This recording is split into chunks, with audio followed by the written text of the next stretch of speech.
Welcome to educational theatre. இன்றைக்கி நாம் பார்க்க போகிறது டென்ஸ் தான்.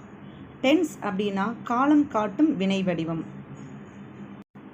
ஒரு வினை கடந்த காலத்தில் நடந்துச்சா, நிகழ்காலத்தில் நடந்துச்சா, அல்லது எதிர்காலத்தில் நடந்துச்சா அப்படிங்கிறத காட்டக்கூடிய வினை வடிவம் தான் டென்ஸ். வினைன்னு இப்போ நான் சொல்கிறேனே, வினைனா என்ன? வினை அப்படின்னு சொன்னால் வேர்புனாலே இங்கிலீஷில் படிச்சிருப்பீங்க ஆக்ஷன் வேர்டு அப்படின்னு. ஒரு சப்ஜெக்ட் என்ன ஆக்ஷன் செஞ்சிச்சு அப்படிங்கிறது தான் நாம் வேர்பு மூலமாக அறிகிறோம். அதனால தான் வேர்புக்கு ஆக்ஷன் வேர்டு அப்படின்னு பேர். ஆனால் நாம் ஆக்ஷன் வேர்டை மட்டும் வச்சுக்கிட்டு அந்த ஆக்ஷனை மட்டும்தான் நம்மளால் தெரிஞ்சுக்க முடியுமே தவிர அது எந்த காலத்தில் நடந்துச்சு அப்படிங்கிறத நம்மளால் தெரிஞ்சுக்க முடியாது. அதுக்கு தான் நமக்கு டென்ஸ் தேவை. எக்ஸாம்பிளுக்கு இப்போ பாருங்கள், ரன் அப்படின்னு இருக்கு. ரன்னுனா ஓடு. நான் ஓடுன்னு சொல்லிட்டேன் அப்படின்னு சொன்னால் நீங்கள் யாராவது பக்கத்தில் இருக்கிறவங்க ஓடுவீங்க, இல்லை நீங்கள் யாராவது ஓடுன்னு சொன்னாலும் கேட்டவங்க ஓடுவாங்க. ஆனால் நாம் இப்போது இந்த வீடியோவில் என்ன பார்த்துட்ருக்கோன்னா, ஒரு நாய் ஓடிக்கிட்டு இருக்கு, அதைத்தான் பார்த்துட்ருக்கோம். நீங்கள் ஒரு நாய் ஓடிக்கிட்டு இருக்கதை பார்க்குறீங்க. அதை பார்த்த நீங்கள் ரன்னுனா ஓடுன்னு உங்களுக்கு தெரியும். ஓடு அப்படின்னு சொன்னால் அதை கேட்குறவங்களுக்கு நீங்கள் தான் ஓட சொல்கிறீங்க அப்படின்னு நினைப்பாங்களே தவிர நாய் ஓடுது அப்படிங்கிறதெல்லாம் அவங்களுக்கு தெரியாது. அப்போது நாம் அதை ப்ராப்பராக சொன்னால் தான் அவங்களுக்கு அது புரியும். அப்போது நீங்கள் base form of verb, for example run அப்படிங்கிறது ஒரு பேஸ் ஃபார்ம் ஆஃப் வேர்பு. அதை டென்ஸே இல்லாமல் யூஸ் பண்ணிங்கன்னா கேட்குறவங்களுக்கு நீங்கள் கமாண்ட் கொடுக்குறீங்களா, இல்லை ஓடுனதை சொன்னீங்களா, ஓடிக்கிட்டு இருக்கிறத சொல்கிறீங்களா, ஓட போகிறத சொல்கிறீங்களா அப்படிங்கிற குழப்பம் வந்துடும்.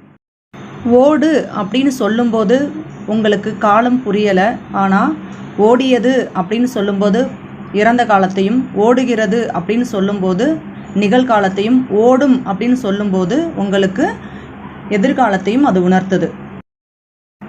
ஒவ்வொரு வெர்புக்குமே அதோட காலத்தை காட்டக்கூடிய வினை வடிவம் இருக்குது. அதைத்தான் டென்ஸ்னு சொல்கிறாங்க.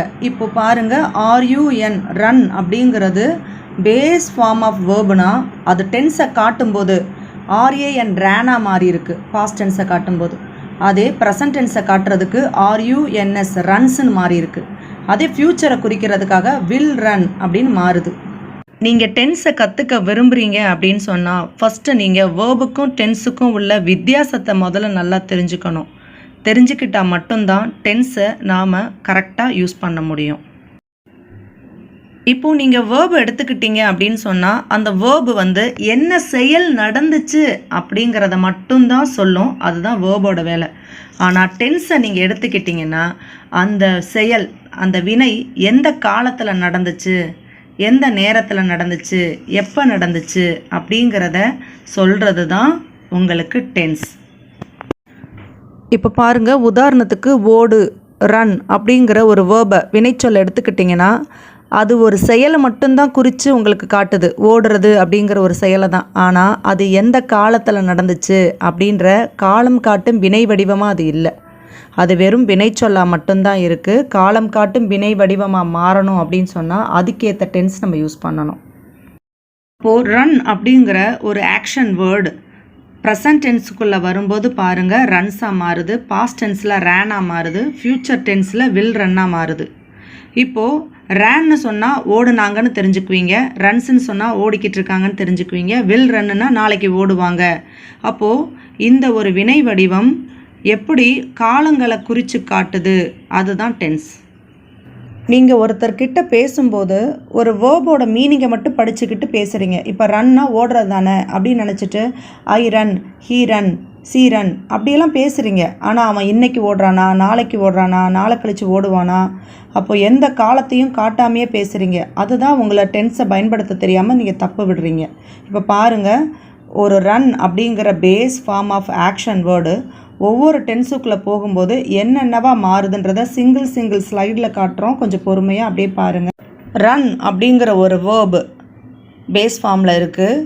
அது ப்ரெசன்ட் டென்ஸுக்குள்ளே என்டர் ஆகும்போது என்ன ஆகுதுன்னு பாருங்கள்.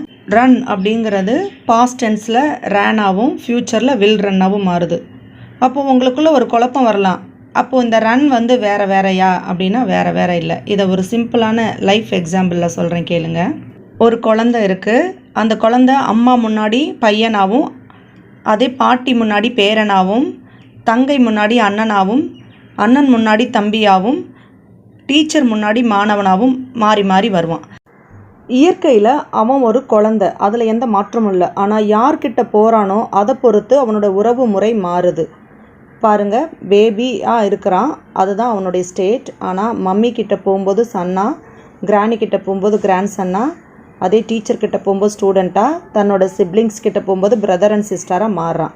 அதே போல் தான் வேர்பு, அது பேஸ் ஃபார்மில் இருக்கும்போது பாருங்கள், ட்ரைவ்னு இருக்கா, அது ப்ரெசன்ட் டென்ஸ் அப்படிங்கிற ஒரு காலத்துக்குள்ளே போகும்போது ட்ரைவ்ஸ்னு மாறுது. இது சிம்பிள் ப்ரெசன்ட். அடுத்து இதே கண்டினியூஸ்குள்ளே போகும்போது இஸ் டிரைவிங், ஆம் டிரைவிங், ஆர் டிரைவிங்னு மாறுது. அதே பர்ஃபெக்ட்டுக்குள்ளே போகும்போது ஹேஸ் ட்ரிவன், ஹாவ் ட்ரிவன்னு மாறுது. அதே கண்டினியூஸ்குள்ளே போகும்போது பாருங்கள், ஹாவ் பீன் டிரைவிங். அதே பாஸ்ட் டென்ஸில் டிரைவ் ட்ரோவாக மாறுது. அதே பாஸ்ட் கண்டினியூஸில் பாருங்கள், வாஸ் டிரைவிங், வேர் டிரைவிங்காக மாறுது. அதே பாஸ்ட் பர்ஃபெக்ட் அதுக்குள்ளே போகும்போது ஹேட் ட்ரிவனாக மாறுது. அதே பாஸ்ட் பர்ஃபெக்ட் கண்டினியூஸ்குள்ளே போகும்போது பாருங்கள், ஹேட் பீன் டிரைவிங்னு மாறுது. அடுத்து ஃப்யூச்சரில் பார்க்கும்போது டிரைவ் வில் டிரைவாக மாறுது.